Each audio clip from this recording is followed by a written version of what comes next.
So I want you to imagine, I can't think of a good actual story, so I'm going to use a fictitious one today. I want you to imagine a husband and wife. We'll call them Larry and Nancy. And Larry works really hard, okay? He works 50 hours, 60 hours a week so that Nancy can have a really nice house. He just really works a lot. Periodically, he'll stop on his way home from work and get flowers or chocolates or something like that and bring them to Nancy. Nancy takes care of the kids. She's home all day cleaning and taking care of the kids, and when he comes home, she makes sure that she looks nice and that dinner's on the table, and they do that. And after dinner, while she's cleaning up, he goes and sits in his lazy boy and watches TV, and she goes and sits in her armchair and she reads her book or watches TV with him. And then at night, she's like, "Hey honey, I'm going to bed." And he's like, "See ya, honey, I'm going to finish watching this game." And that's the kind of the rhythm of their marriage. Well, over time, things kind of get, how marriages can get a little not great. And then they start to kind of bicker, and she starts to pick, and then he gets mad and he leaves, and things get really bad. They get to the point where we don't love each other anymore. And we're thinking about divorce. They're someone's like, "How about you try counseling?" All right, fine, we'll try counseling, but I just don't think it's going to work. We were really in love at the beginning, but they just don't love me anymore. I don't think there's any hope. And so they go to counseling, and they talk to the counselor, and the counselor's like, "So what's happening?" And Larry's like, "I am killing myself at work. I took this higher paying job that's more hours so she could live in a nice house and she could drive a nice car and she could have the things she wants, and I come home and I want to just sit and watch TV, and yet she's picking at me to do this stuff and why didn't I do this and why didn't I do that, and I even bring her flowers sometimes. Does she ever appreciate that? No, she obviously doesn't love me." And she's like, "I am killing myself. I cook and clean and make sure everything is nice. I make sure I am looking nice. He's got a nice dinner. I cook his favorite foods. And when we're sitting at dinner, I constantly listen to how his day was. He goes on and on and on about how work was.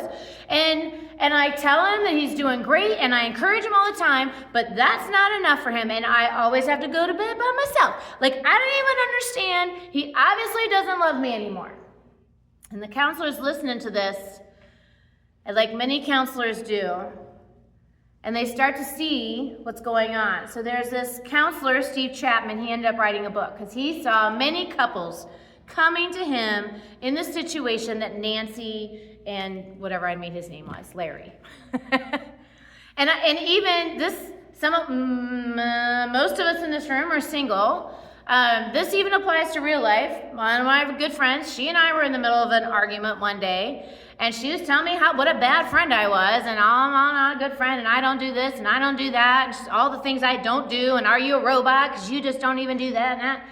And I'm like, "I'm killing myself to be your friend.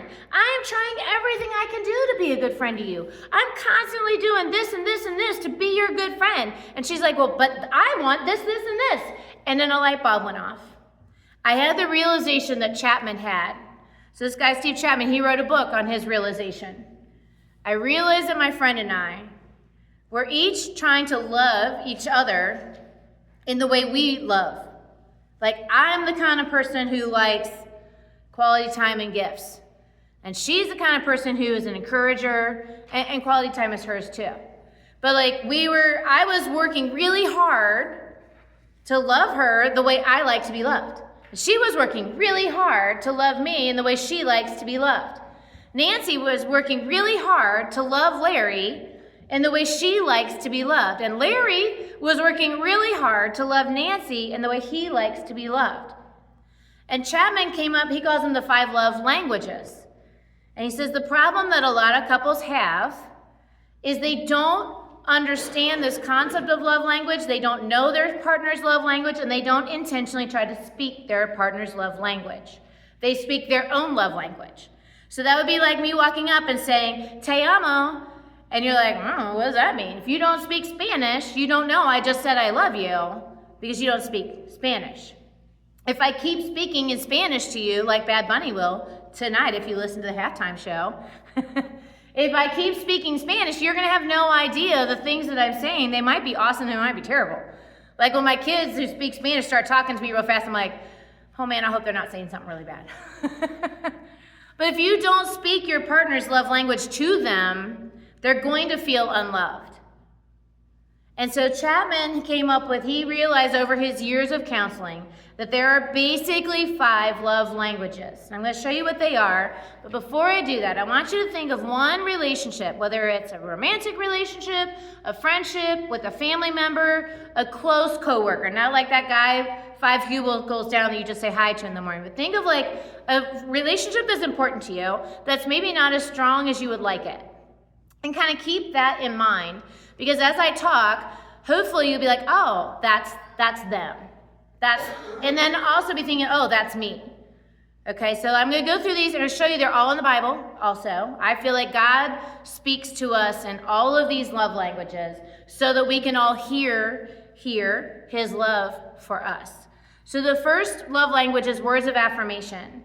If you are the kind of person who gives a lot of compliments, if you're the kind of person who likes to write little notes to people, if it feels good to you when someone notices your new haircut or your new jeans and they say, oh man, I really like those shoes, and you're like, oh thanks. Like, then words of affirmation might be your thing. If you're the kind of person when someone says something negative about you, it really hurts, then words of affirmation might be your thing. Okay? And the Bible says, gracious words are like a honeycomb. They are sweetness to the soul, to the health, and to the body. If when people encourage you, you really get lifted up. If someone's like, I know you can do this. You're really good at this. I bet you can do this if you put your mind to it. If that is the kind of thing that really inspires you, then words of affirmation is probably your thing. Proverbs 18 says the tongue has the power of life, but also death. So if words of affirmation is your thing and someone says something negative to you, it might really get you down. Like some people, if you say to them oh, those shoes are ugly, but I don't care what you think, then they're probably not a words of affirmation person, But if someone takes that to heart, they're probably a words of affirmation person. And then it says, my sons, be attentive to my words. Incline your ear to what I'm saying to you. Let them not escape your sight. Keep them in your heart, for they are life to those who find them. They are healing to all in their flesh. If that resonates with you, you're probably a words of affirmation person. If words really build you up, so if you want to love and with affirmation, you give compliments. You write them little encouraging notes. You have a great day. I know you can do it. When you listen, you're you're going to do great. Don't be so hard on yourself. I bet you can do it. These are ways that we can love people with our words of affirmation. I love that it said they're honeycomb. I love that idea that I give someone a good word and they're oh, that was sweet. That was awesome. That healed my soul. That's a words of affirmation lover, if you will. The next one is quality time. This one's definitely one of mine. That's if you love spending time with your people. If that really is important to you. And you think about when we first start dating, we get lots of this. They're called dates. What is a date? It's one-on-one quality time. Quality time is not necessarily being in the same space as that person. My parents at night, my dad watches TV and my mom reads a book. And while they're together, I would not call that quality time because they're both engaged in something else. Not that they don't spend quality time together, but you know what I mean? That's not quality time. Quality time is we're at dinner and I put my phone in my purse, not on the table. If you're the kind of person who gets really hurt if you're talking to someone and they pick up their phone while you're talking to them, you're probably a quality time person. If you're the kind of person who gets really hurt when you are supposed to spend time with somebody and they call and cancel or whatever, then you're probably a quality time person. You need that one-on-one direct interaction with a person to feel connected to them, then quality time is probably your thing. And in my story, Nancy, this was hers, and he spent so much time working. She's like, you don't love me, you love your job. I'll get to his in a minute. But especially in marriages, we tend to stop spending that quality time. Kids come in the mix. business, like work, whatever gets in the mix, and we don't make that quality time for each other. We stop going on dates. We're together all the time. We don't need to go on a date. But that's not quality time. Unless the phone is away and you're directly talking to that person, spending time with that person, that's not quality time. Physically being around someone, it's got to be more than that. Hebrews says, don't neglect to meet, because it's a habit. He's like, you need to be in the habit of being together, spending quality time together. In Acts 2, it says, every day they continued to meet together. They broke bread. They were having dinner together in their homes. That was quality time. The reason the early church everyone was like, this is awesome, is because they were loving each other by spending quality time together with each other and with God. The next one is receiving gifts. I'll tell you what, my sister-in-law, Melissa, this is definitely hers. She is so good at giving gifts. We'll be out in May, and I'll say, oh man, I love blah, blah, blah. And she will buy that for me and save it for Christmas. She is constantly listening and paying attention for something that someone appreciates, and then she gets it for them. When we took my parents for their 50th anniversary to this Airbnb, and they had one of those hot water taps in the kitchen, next to the sink. It's just super hot water. And my mom was like, this is awesome. So for Christmas, Melissa's like, we need to get your mom that hot water tap. And we did, and she loves it. She uses it every day.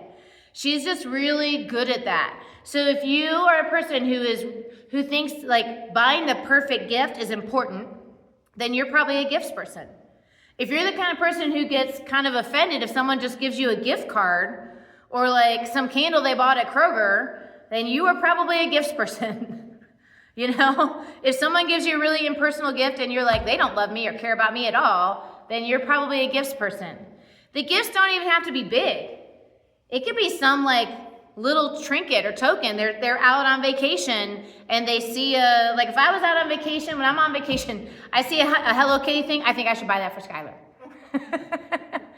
It's that kind of thing when something reminds you of that person and you want to make them feel good by giving them this thing. You know that this thing's going to bring them joy, then you're a gifts person. And God is a gifts person. I mean, he gave his only son as a gift to us.